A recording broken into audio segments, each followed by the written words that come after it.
I'm Rebecca Bradley. This is the Virtual Crime Book Club. The date is Monday the 21st of June 2021. And today we're discussing Secret Service by Tom Bradby. And there will be spoilers. So if you're watching this after the fact, please be aware. So you maybe want to read the book before you view the video. And tonight we're lucky enough to have Tom with us. From his Twitter bio, Tom is the anchor at News at 10, but he's not just the News at 10 anchor.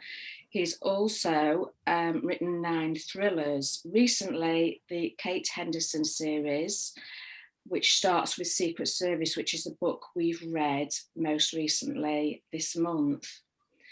Thank you for joining us, Tom. I really appreciate you joining us today. My pleasure. I did let the members know last night when I emailed them the Zoom link that you were joining us. So we did get questions, quite a few questions from members. So we'll start straight away. First of all, from Marina. Do you want to wave, Marina? That's Marina. Was it a deliberate choice to have a female lead like Kate Henderson and to show us her entire family life as well, in contrast to most other spy thrillers? Because it certainly felt more realistic. Yes, it definitely was. I mean, really, I suppose the book came out of 2 ideas that clashed at the same time, as books often do. One was my feeling, you know, when I first came into journalism, the old Cold War was coming to an end, the Berlin Wall was coming down, and we looked like we were in this, you know, bold new future in which those kind of conflicts were a thing of the past. And it's occurred to me over the last 5 years that we are really walking into a new Cold War in which things are much like the old, but just more complex and more nuanced, not least because the Russians now live in London, and so does quite a lot of the Chinese too. So our biggest enemies are actually living amongst us. You know, they're members of the House of Lords, for goodness sake. So that struck me as being very complicated. And clearly they are trying to undermine our democratic systems. The evidence of that is everywhere.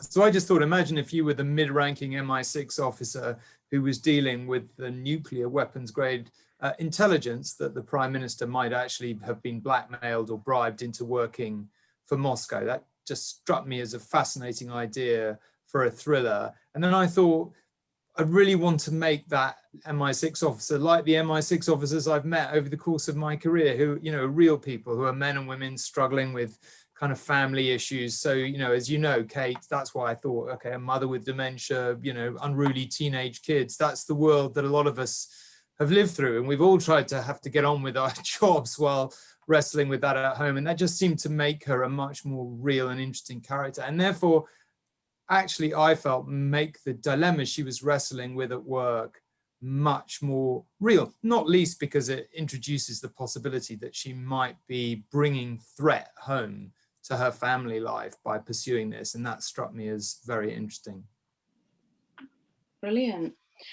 How do you balance being very topical, addressing current issues, with avoiding any similarities to real life situations or political figures? Good question. I plead the fifth, and I won't not know. Well, you take inspiration from real life, quite obviously. I mean, I have one of the privileges of my working life in ITN, and I'm now in my about to clock past 31 years here. And I've done almost, well, I think I have done every specialism in the newsroom out there, from kind of Ireland in the early days to politics, to the Royals, to being security editor. And so I'm very lucky to have met a lot of people in all those walks of life. And so I'm trying to bring, and you know, I still have access to them, and so I want to go and research something about how MI6 works, I can go and talk to people in MI6, and that's a great privilege which I don't take lightly. So inevitably, given my day job, you know, I'm drawing from real life, and to some extent I'm trying to tell the stories behind the news, I suppose. Quite, you know, my very first novel, also interestingly with a female protagonist who was wrestling with family issues, was set in Northern Ireland, Shadow Dancer. And I wrote that partly because I was so interested, obviously very young reporter, but I was fascinated by what was going on in Ireland at the time, the IRA coming to the end of its campaign, its leading members wanting out, the peace process just having evolved. And I wanted to kind of tell the stories behind that and how they were impacting real people. So I guess I've very often, not always in all my books, but very often had that motivation, and you're drawing it from everywhere, whether it's Trump or whatever. And then quite honestly, you're trying as hard as you reasonably can to disguise it, just so that it's, you know, and then of course characters take on their own life and they emerge into hopefully sufficiently different that they can't be identifiable. And actually, I'm working on a potential TV series for this at the moment. And one of the things we're wrestling with a little bit with it is, in the book, I quite carefully sort of rule politics out of it. I never actually say whether the Prime Minister is Tory or Labour. I mean, you might all make your judgment about that, but I never actually say it.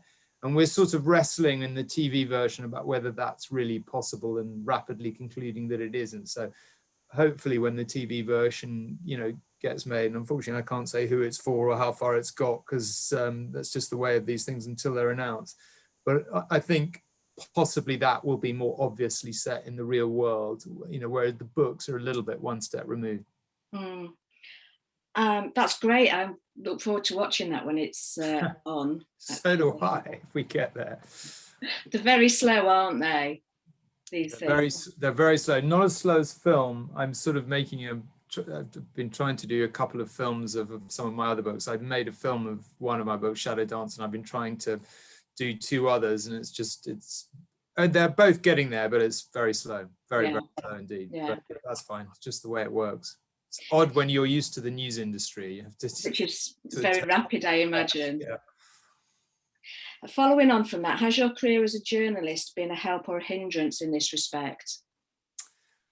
It's a very good question as well. I think it's been a bit of both, actually. I think it's been a great help for the reason I outlined earlier. I have access to amazing people and amazing things. You know, if I'm describing the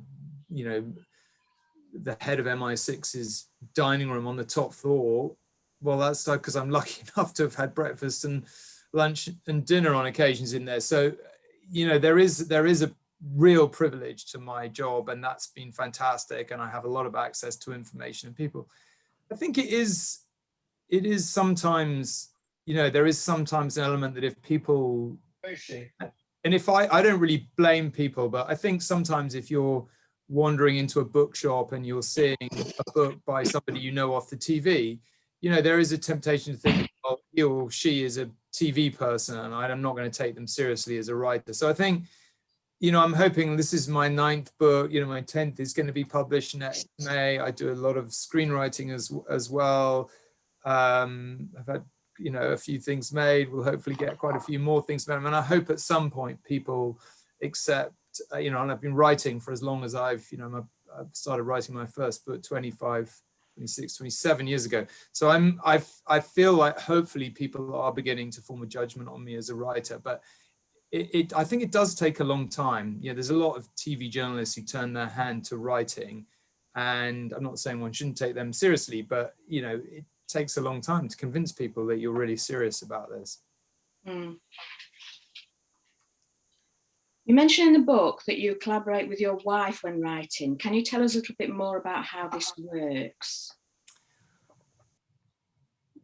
Well, it's just a sort of ongoing discussion. My wife used to work for a literary agent, so she was sort of quite instrumental in me starting out, as in, it doesn't sound like we had it's the most romantic honeymoon. It was a very romantic honeymoon, but one of the things we did on honeymoon was discuss the plot of my first book, you know, and she was so fantastic because she'd sort of worked in publishing, and she's an incredibly smart reader and editor. She just is the sharpest person I know and has the best judgment actually about books.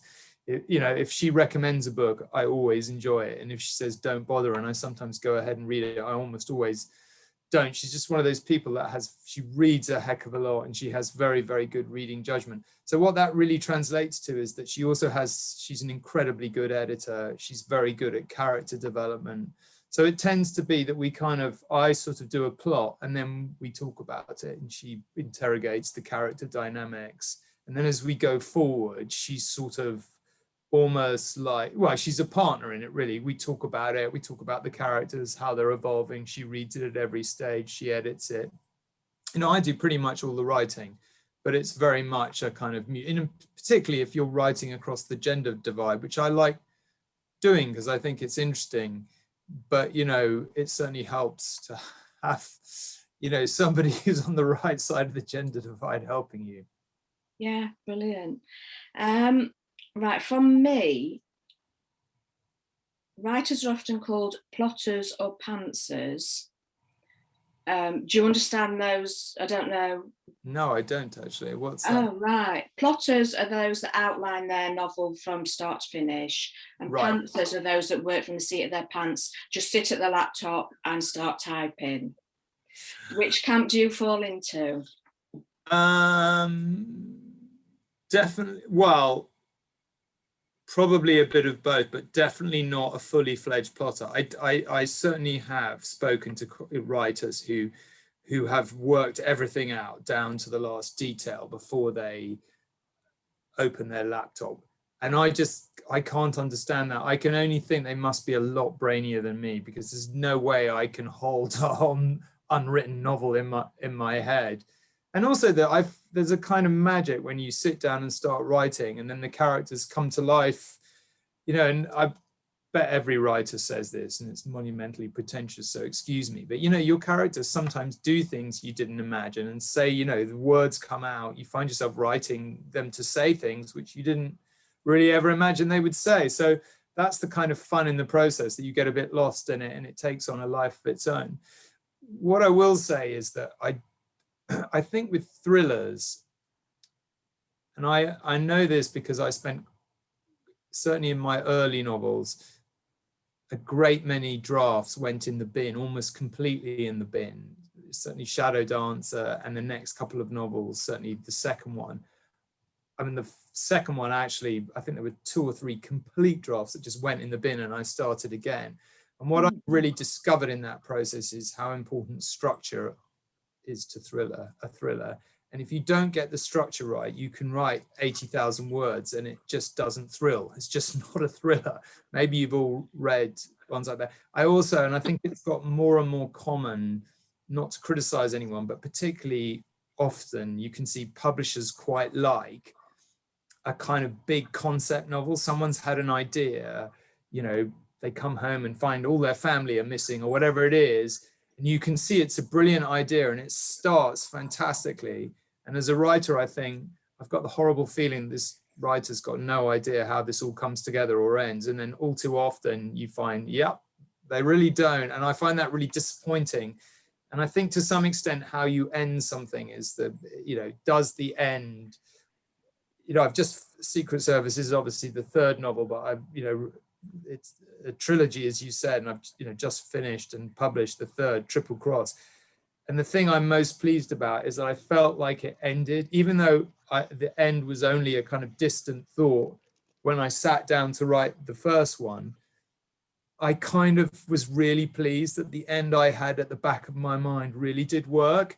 And I had done more than the usual amount of structural work, trying to think about what the dynamics of each novel would be.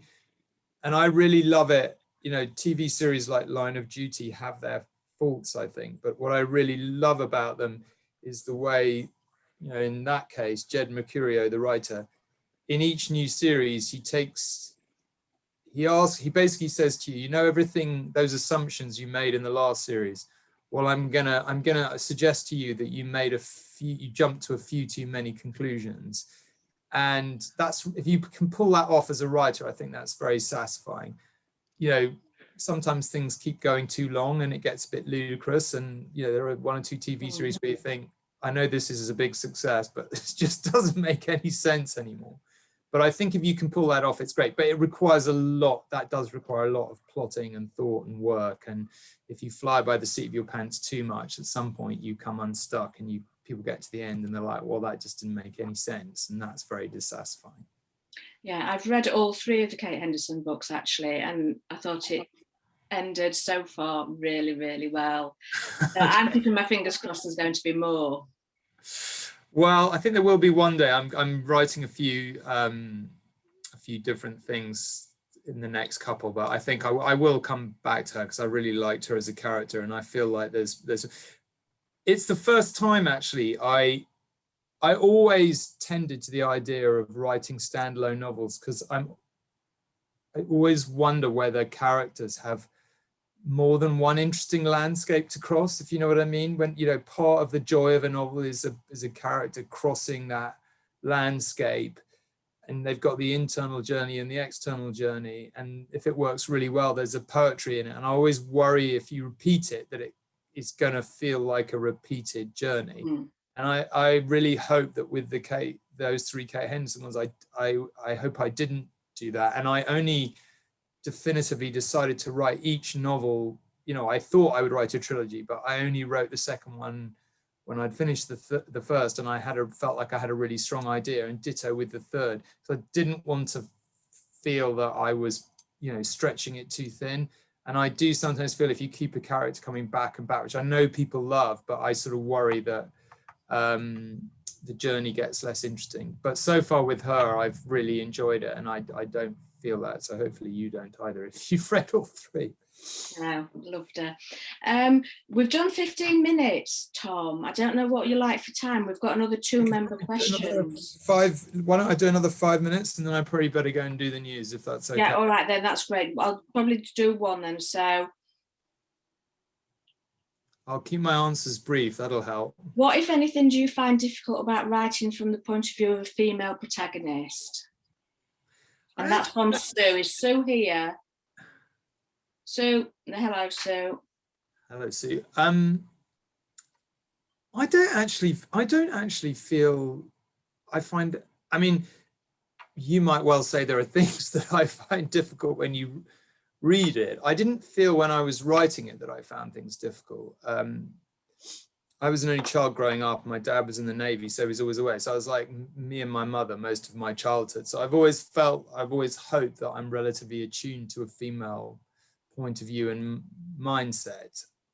And so I guess that's why I just enjoy writing from the perspective of a woman. And I you know, there are obviously bits, there are some physicality, there's sex, which you have to think we don't need to go there, but you know, there are things that require a feat of the imagination and perhaps some discussion with my partner, but there's nothing I didn't enjoy about it, put it that way. That's great. Right, because you are still working tonight, we are going to let you go. So thank you for joining us. I really appreciate it. Thank you so much for inviting me and for reading, and nice to see you all. Thanks very much, Tom. Okay, take care. Bye. Bye. Bye-bye. Well, wasn't he lovely? Yes. That was really great. Yes, I wasn't definitely. expecting him to come when he's working this evening. No. That was a surprise. Well, in my email, I did promise 10, 15 minutes, but he answered so thoroughly that he's just run over. Yeah. Well, I guess Very it's a bit interesting. easier because he's not actually in the studio, right? He's from home or something. Yeah. So.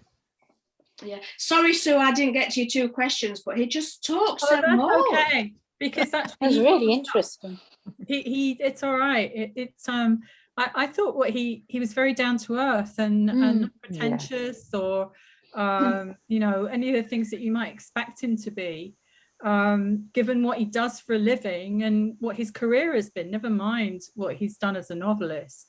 But yeah, no, I enjoyed that very much. No, I was thrilled when he said he could do it.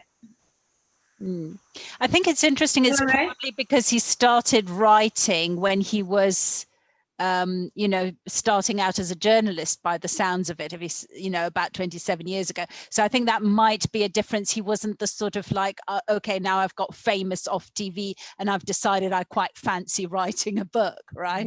So it's kind of, they've evolved in parallel. So. You don't have to put your hand up, Hilary. Oh, sorry, I don't like to, in case I talk across anyone. I put something in the chat group, and I did see it, but there wasn't time. Sorry. No. But just in case, I work with a group that's special needs, and obviously some of them can't see. You know, a couple of them are actually blind, and so I enjoyed the book so much. I suggested that they did it, and I listened to it on Audible along with them, and it's awful. It's not like the same book. I didn't realise that her husband was supposed to be Scottish because the accent is so dreadful, and she just sort of, there's no pace to any of it. She just reads it in the same. And I was wondering, Rebecca, you may know, once a book goes to Audible, does the author have any say over who reads it or the quality of it, or is it just taken out of their hands completely? I didn't have any say in who was doing mine, but it might depend on the publisher. And I think from listening to some authors, talking to other authors, some authors get a sample of, say, 3 or 4 narrators, and they do get to choose. And some, like me, my contract was with Audible themselves as publishers, and they didn't give me a choice. So it depends who is publishing. Right. Yeah, because I think it can make quite a difference, can't it? Obviously. And when you write, Rebecca, I imagine you have got a voice in your head. So it's usually my own voice. I just I'm just rambling to myself, to be honest, when I'm working. Yeah. I can't say I'm that precious about my work, to be honest. I'm just rambling to myself as I'm typing, and then I pop it out and readers can view it as they want to view it. Yeah. I think Hillary's right, though. A book can be made or broken by a narrator. Definitely. I listen to a lot of audio. Yeah. Me too. And I sometimes listen to books that I wouldn't normally listen to because I know the narrator is going to be good. Yeah. And so it can go both ways. I think that, you know, that is a problem with audiobooks, is that you can get the wrong impression of a book if the narrator isn't strong. So, Secret Service, what did everybody think? I think I would have, if I'd had the chance, I might have asked him if James Ryan was based on a particular politician. I don't know whether I would have had the nerve, but he wouldn't have answered. No, I really enjoyed it though. Yeah, but I like political thrillers. They're probably my best, my favourite type of fiction. I also enjoyed it. It was very exciting and believable, so I liked it. Yeah. I wasn't sure until about quarter of the way through. I was even going to put it down and not bother to carry on reading it, and then for some reason, I don't know what, something happened, and that was it. I was hooked, and I couldn't wait to find out I couldn't wait to find out who he was. So yeah, that was I was hooked. But for the first quarter of the book, perhaps I was biased. I don't usually read that sort of spy novel, and I was convinced I wasn't going to enjoy it. And then, as I say, something happened. I can't remember what it was that happened. Something happened, and boom, that was it. So, and that is the first in the trilogy, isn't it? It is. Yeah, because I should be reading the others. Yeah, I should, definitely. Yeah, that's the. Yeah, I'm exactly like you, Lynn. I don't usually read spy thrillers, and I suppose it's because, well, although having said that, I do like Le Carré, John Le Carré, but I think it's because I want more realistic. I don't want all of the kind of James Bondy stuff and this man going and saving the world. So I think the fact that it was a female protagonist and she has so much else going on, and it just felt so, realistic, and all the non-glamorous work of spying, which very often it's just kind of endless going through files, watching, listening, and so on. And I thought that was quite well described without getting boring. Yeah. I wasn't sure that the first quarter of the book I actually understood what was happening. Because I'm used to your type of book, Rebecca, where I read it and I know and I can visualize it. I couldn't actually visualize it, but as I say, as the book went on, it became more and more don't know, easier, I suppose, to actually understand what was going on. And I nearly cried when whatever his name was died. Rav. Like Rav. Rav, yeah. I thought that was horrible. Yeah. And the end, really, no, it didn't shock me, because I think about 2/3 of the way through, I had an inkling, and then I kept going off the inkling, and then I kept going, oops, sorry. Then I kept going back to it. And so I wasn't altogether surprised, but I was, if you know what I mean. It's just silly that she wasn't that brilliant a secret agent. I can't see, I haven't read the second, but I can't see how she's still employed. If she was, I wondered about that. She was so bad that, you know, it was her own husband, and you know, she didn't know, she hadn't got a clue. It just seemed like, you know, she'd messed up so much. How can they trust her instincts? But I haven't read the second one, so you know, yeah.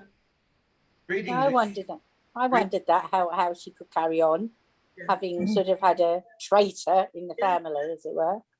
And she must have been passing on the information, you know, it was her that was doing it. Without knowing she was doing it, of course. Yeah. Did you have something to say, Norman? Yeah, I was just saying, reading it, it was okay. It didn't grab me in any way. I found writing okay and nothing spectacular about it. And I think the ending, with Stuart being the Viper, wasn't really very realistic, because throughout the whole of the thing, I know you're trying to hide the plot, but he was very inconsequential as regard the plot as such. And the other thing I never understood is how the Russians ever found out that the Prime Minister was ill, because that wasn't told to them by Viper. It was just assumed that the Russians knew it and went round there. And that didn't make sense to me. But having said that, I enjoyed the book. I'm certainly not inclined to read the others in the series. More of it is explained by the end of the third book. Yes. It's all wrapped up. I found actually that the writing actually snagged me right from the start. I actually thoroughly enjoyed the way he wrote, and that's what kept me going. And again, it's not necessarily the type of book I would normally read. I was caught all the way through, and then at the end, I didn't quite understand how her husband ended up at this cottage. I couldn't figure out why he even bothered showing up. She had no idea. He could have kept on going. And that's the only part of the book that I went, what? But I think she had an idea, because from the moment that she saw the broken iPad and then the iPad that was fixed, she was already suspicious. So she was a bit suspicious. And I think he went there just to convince her to go along with him, to forget about the whole thing, and they could live their lives without the problem. So he wanted her to just go back to their old life, because the Russians convinced him, okay, if you tell your wife just to go back to the old life and drop all this investigation, everything, we can just go back to the way we were. But I think she was suspicious. She just didn't want to believe that her own husband was providing information that she was just unwillingly giving him. I agree. I think she knew it was him towards the end. And when he appeared on the beach, the way it was written, it was like, oh yeah, you're there. I kind of expected it to be you. But I don't think she realised it till, you know, maybe about 3/4 of the way through the book. Do you think MI6 officers can have home lives? Well, everyone makes decisions as to how much home life work, you know, career balance there is. I did find what he said quite interesting, that he'd had another female main character because he wanted to explore, you know, involve the family life. And I thought, is it only females that have family life? Can a male main character not be put into that situation? You know, it's because in some ways you might have sort of said this book might have been better if it was the other way around and it was a wife who was Viper. No, I enjoyed the book. I thought it was a good read, but I wouldn't rave about it. But I did enjoy it. But I kind of thought it felt shallow to me. It felt, I don't know, it was lacking something. Whether we could have had a few chapters from Viper, without it being revealed who it actually is, or something. I just felt it lacked something. There were a few loose ends, but as Rebecca says, it sounds like that you get to know a bit more in the next two. It is a trilogy. Yeah. I did wonder, because the character, her husband, did come across to me at least as rather shallow. So I get what you're saying, Lorna. Yeah, there was that sort of element where I thought, would the Russians rely on him? Is he?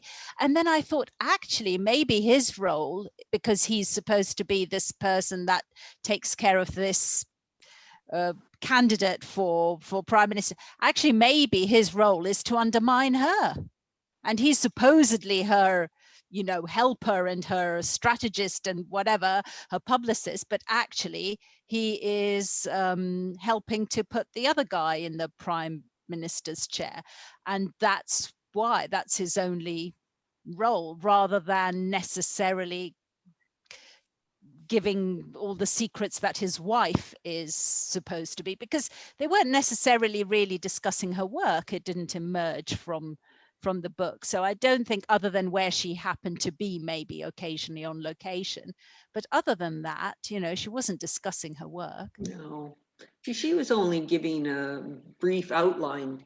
Yeah. I didn't get that that he got any information from her. Yeah, exactly.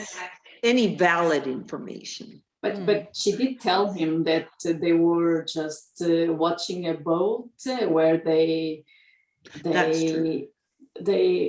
Russians had a meeting where they revealed that this plot to have a Russian, someone that was influenced by the Russian as a prime minister. So she did tell him this.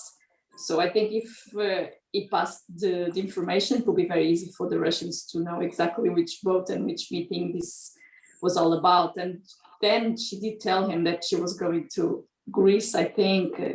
And then they could just figure out who was the source in the boat, like the Lena, the babysitter. So I didn't think that her husband was like a super spy for the Russians. It was just a guy that was caught in the situation and it was blackmailed to give some information. But if the information will be useful or not, maybe the Russians weren't really sure, but they thought, okay, maybe this guy will have some information at one point that might be useful. So let's just blackmail him. I don't know. I had this feeling that the Russians were just videotaping lots of people and then blackmailing some of them to get some information. I found her character completely contradictory. I mean, would you really have someone that was so harsh and really had very little caring for anything else? That she was presented as a hard woman. She made false promises to Layla about getting the sister over, and yet she's, on the other hand, she's a married woman with very tender feelings for her family, and yet she's bothered by the death of Layla. The two characters didn't mix together, and I think your question was right about can you have someone being successful like that and having a home life as well? And I don't think someone that would have this dichotomy of lives would have that type of characterizations, and that's one of the failings I found in the book.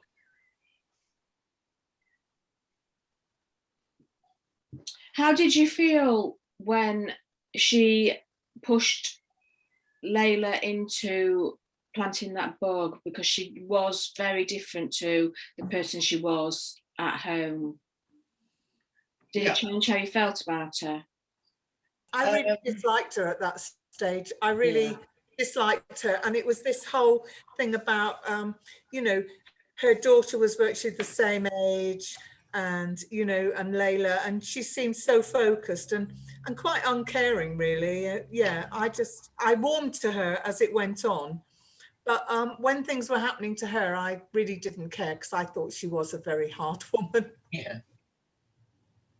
Yeah. But I thought she seemed to be very torn by what she'd had to do there with Layla.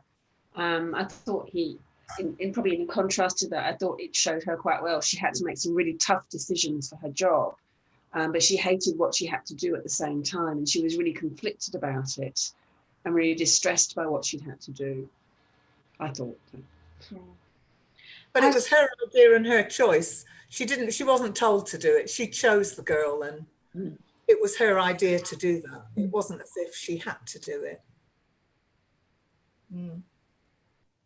I don't know anything about MS6 or 5, but I guess that people that work there need to be a bit heartless when they are doing their jobs, right? Because at the end they have to lie and they have to plot, and I'm pretty sure they need to be a bit heartless.